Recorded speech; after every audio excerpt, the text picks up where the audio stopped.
Bonjour à toutes et à tous, je m'appelle Marie, j'ai 23 ans et aujourd'hui je vais vous parler de lecture en VO.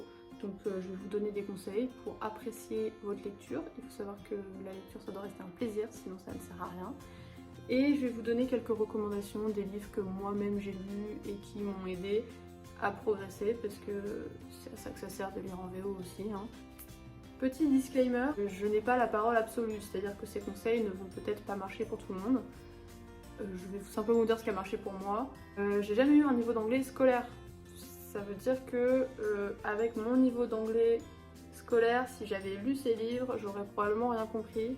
Donc mes conseils et mes recommandations marchent si vous pratiquez l'anglais tous les jours, si vous le parlez tous les jours et si vous avez déjà un bon niveau et que vous êtes capable de tenir une conversation. Je pourrais peut-être faire une autre vidéo sur les livres que vous pouvez lire pour commencer vraiment à apprendre l'anglais, mais ça c'est pas des livres qui vous permettent de commencer à apprendre l'anglais, c'est des livres qui vous permettent de progresser en anglais à un moment où vous sentez que vous stagnez dans votre niveau, que vous pouvez apprendre plus mais la langue orale peut pas vous apporter ce plus que vous voulez connaître, et c'est là qu'il faut commencer à lire des livres. Cela étant dit, on va pouvoir commencer. Je vais commencer par les choses à ne pas faire, en tout cas les choses que moi j'ai faites et que j'ai constaté être pas top. Mon premier conseil, c'est de ne pas lire des livres que vous ayez déjà lus dans votre langue maternelle. Pourquoi? Tout simplement parce que votre cerveau va faire la traduction automatique et nous on veut pas que notre cerveau traduise en lisant, on veut que notre cerveau lise en VO et poursuive en VO et qu'on ait le cerveau vraiment set en mode VO. Lire des livres qu'on a déjà lus, c'est s'attaquer à des gros paragraphes auxquels on va rien comprendre, mais où on pourra se dire « Ah, je sais ce qui se passe ici, je vois à peu près où j'en suis dans la lecture, et je sais qu'à tel moment il se passe ça, et on passe à autre chose, et au final on n'apprend rien. » Ou en tout cas, moi c'est ce que j'ai constaté. Donc je vous le déconseille. Après, si vous avez peur de vous attaquer à quelque chose de nouveau que vous ne connaissez pas, faites-le, et vous constaterez par vous-même si ça a des effets positifs ou négatifs ou pas d'effet du tout. Moi je sais que ça a eu aucun effet sur ma progression de l'anglais. Et deuxième chose, il ne faut pas avoir les yeux plus gros que le ventre. Il ne faut pas prendre des livres qui sont trop compliqués. Vous n'avez pas le niveau pour lire les livres que vous liriez dans votre langue maternelle. Vous êtes en train d'apprendre une langue, c'est compliqué, c'est frustrant. Si vous vous attaquez à un livre qui est compliqué, ça va tout simplement vous frustrer, ça va vous prendre des mois, vous n'allez rien retenir de votre lecture. J'ai l'exemple parfait avec Le Crime de l'Orient Express, que j'ai lu en entier parce qu'on me l'a offert et que j'ai voulu me prouver un truc et que je me suis dit je vais le lire, je vais tout comprendre. J'ai rien compris. Je l'ai lu alors que ça faisait déjà 2 mois que j'habitais dans un pays anglophone et que je parlais couramment anglais tous les jours. C'était beaucoup trop compliqué pour moi. Je l'ai lu en 3 mois et demi, voire 4 mois. Je crois que j'ai un peu laissé tomber sur la fin. Je ne saurais pas vous dire de quoi parle ce livre. Je sais pas, j'ai tout oublié. Mais on garde ces lectures trop compliquées et on s'en sert de livre-mesure. Alors moi celui-ci, je sais pas ce que j'ai fait du tout parce que à cette époque-là, mes lectures c'était un peu le bazar et je me disais que je pourrais prendre n'importe quoi, n'importe comment et tout lire et si je comprends pas, tant pis. Sauf que c'est frustrant, c'est pénible, c'est lourd. Donc les livres comme ça, ils nous servent à mesurer notre niveau, c'est pour ça que je les appelle des livres-mesure. C'est un livre que vous pourrez pas lire au début de vos lectures, au début de votre apprentissage. Et c'est un livre auquel il faut que vous reveniez souvent. Après avoir lu plein d'autres choses, vous y revenez régulièrement et quand vous saurez lire ce livre-mesure que vous êtes choisi couramment de A à Z, sans buter sur tous les mots et en comprenant vraiment tout mot pour mot, phrase pour phrase, c'est là que vous vous rendrez compte que vous avez passé un niveau et c'est hyper important parce que contrairement au langage oral, le langage écrit, les progrès qu'on fait en lisant, on les voit pas tout de suite. C'est un truc qui prend énormément de temps. Moi, ça fait 6 ans que je parle anglais et il y a beaucoup de livres aujourd'hui que je suis pas capable de lire. Et je vois ma progression par rapport aux livres-mesures que je me choisis, puisque après, du coup, avoir raté cette lecture du Crime de l'Orient Express, je me suis recentrée sur des trucs qui étaient beaucoup plus de mon niveau. Je me suis pris d'autres livres-mesures. Et je me suis rendu compte de mon progrès comme ça, et c'est assez sympathique parce que ça nous donne l'impression de ne pas faire ça pour rien. Et c'est grâce à ça maintenant que je peux faire cette vidéo et vous dire que lire en VO ça marche véritablement. et on fait de réels progrès en lisant des livres dans une langue qu'on souhaite apprendre.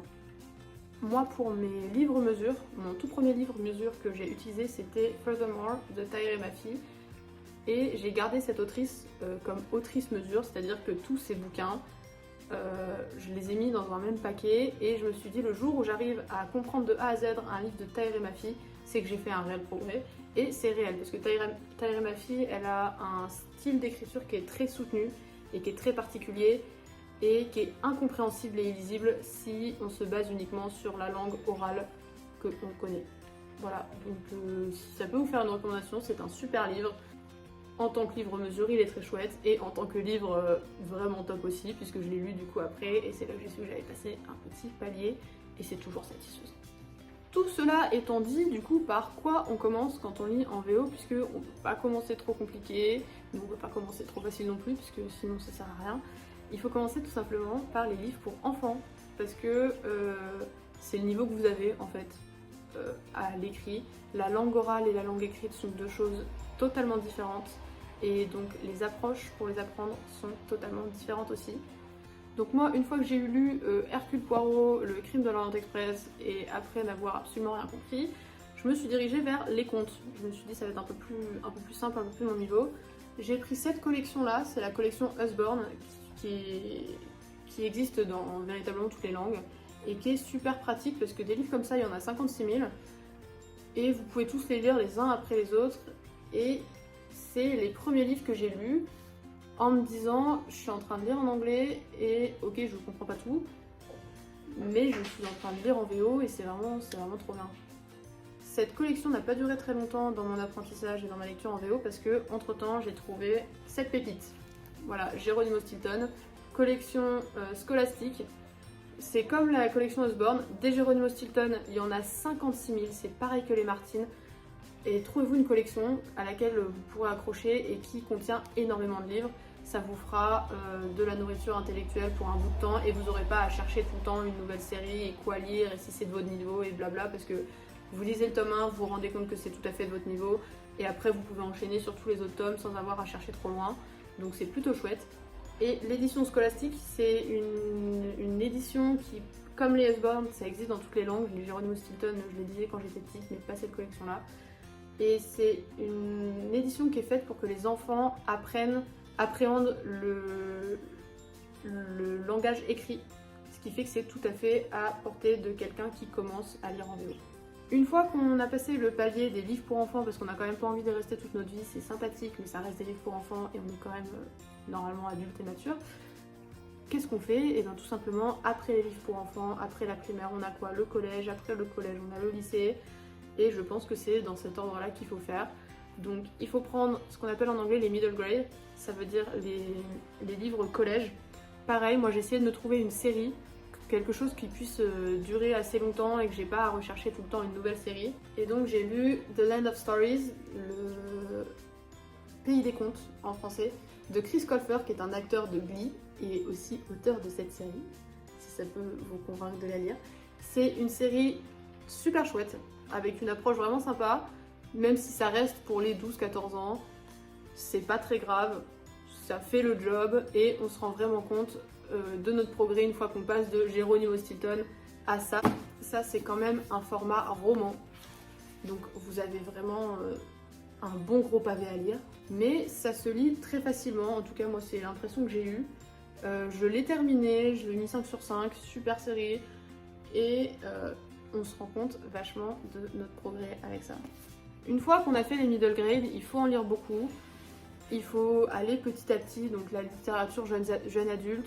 Moi ce que je conseille c'est d'éviter les fantaisies, d'éviter les dystopies, tous les livres avec des trames un peu trop compliquées, et prenez plutôt de la romance. Vous avez deux personnages, techniquement ils tombent amoureux, c'est tout ce que vous avez besoin de savoir, et ça fait le job. Vous pouvez lire de A à Z en comprenant un peu mais pas trop non plus, parce que ça reste de la langue, ça reste de la littérature un peu plus compliquée que ce que vous pouvez lire.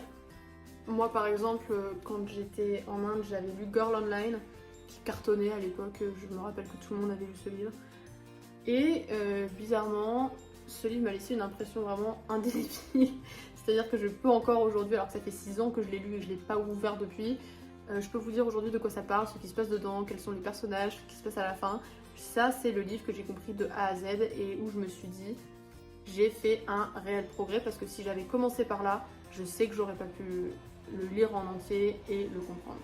Une fois que vous avez un petit niveau, que vous êtes à peu près dans les middle grade, entre les middle grade et les jeunes adultes, ce que je vous conseille de faire, c'est de trouver des chaînes YouTube de youtubeurs qui parlent la langue que vous souhaitez apprendre. En l'occurrence, en ce qui me concerne, c'était l'anglais.